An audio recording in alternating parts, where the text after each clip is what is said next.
All right, hey scholars, Walter Bowne here. A short video today, short little lecture. I want to talk about the 4 modes of discourse. When we write, there's really 4 distinct categories of writing. And I want to go over them, and I want to show you examples of all 4. Now, when you open up a book, or you open up an essay, or there's something that you're reading, it's not necessarily, well, this is just all persuasive, or this is all just expository. There are elements, and oftentimes, of all 4 of them within an essay. There's descriptive passages in Huck Finn. There are, in a way, persuasive passages. There's a lot going on in a work. But for you to be able to say, like a doctor opening up a body, this is this, and this is this, and this is this. You can categorize, you can label, you can define. And authors use these different modes of discourse for different reasons, right? Let me go over number 1. Number 1 is descriptive. Sometimes that's the easiest to find when the author is using imagery. I want to describe this classroom, right? I want to use the senses, the temperature, the smell, the atmosphere, the aura, the personality in the room. I use metaphor, I use simile, I use alliteration, I use all the different devices to describe for the reader what is going on, right? For description. I'm describing a person. I'm describing someone's facial features. Being as creative as I can about describing a tree, or a field, or a stadium, or the Eagles game. You want to provide the reader with an image for him or her to feel like they're there, that they know this person, that they can see this person. There's no movie, right? It's not coming on video. So you have to do your best to help the reader be part of the scene. Shakespeare's great at this, all right? He visualizes things because it was a stage, and there was no lightning, there was no storm clouds, but in his verse, it's very descriptive because you need to feel that thunder and see that lightning. And it's all for the imagination. So writing descriptive passages is very effective. We'll be doing this in class. We'll be taking a tour, going outside to the gazebo with your notebooks, and you're going to capture the 5 senses, and you're going to write a descriptive passage, and you're going to come in. You're going to use it on Google Slides, and we're going to share our descriptive passages and to look at what we saw on our tour, going outside, being there for 10 minutes, capturing in our notes, sight, smell, taste, touch, all that good stuff, and then coming back and putting it all together, right? So that's description. The second one is persuasive, right? I'm not sure these are in any order, but there's 4. And the second one, let's say, is persuasive. A persuasive piece is editorial writing, opinion writing.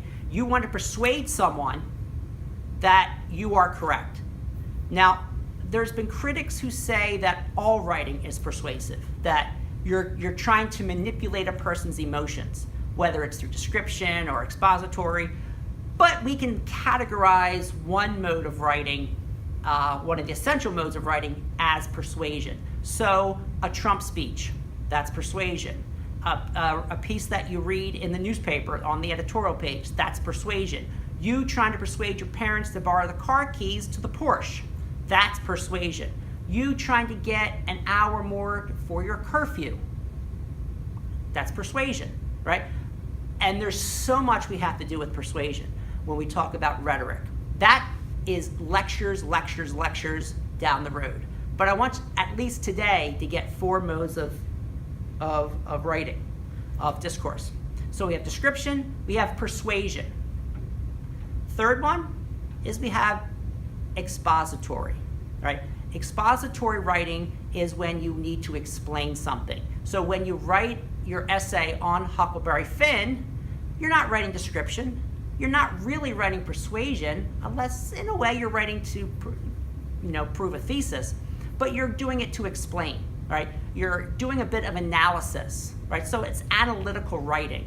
Most of the writing you'll do in AP will probably be a combination between expository, and persuasive. The fourth mode of writing is narrative writing.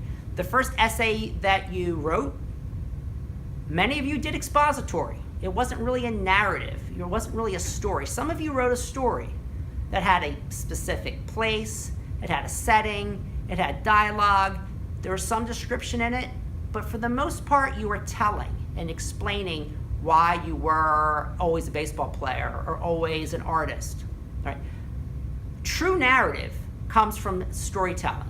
You're telling a story. Like, it was a Friday night, I was alone in my house, then I heard a knock on the door. I crept towards the door, opened it, and then I saw the craziest thing I've ever seen. So we have elements of suspense, we have description of how quiet it is, that you're by yourself, there's conflict, and all the great novels that we read are like narrative. They're all narrative, right? We'll be reading plenty of essays that are persuasive essays, expository essays. We'll be doing a lot of descriptive writing within those categories as well, right? So what are the four categories of writing? We got what? Right, we got persuasive writing, expository, descriptive, and narrative. 4 modes of writing. You'll be doing all 4 of those modes all year in order to prepare for the AP exam, right? And the AP exam focuses almost exclusively on expository and persuasive. You're not writing a story for the AP exam. You're not writing descriptive passages for the AP exam. You can add probably a little description, maybe to set mood, but for the most part, it's expository and persuasive writing that we feature in AP, Lang, and Comp. Take care.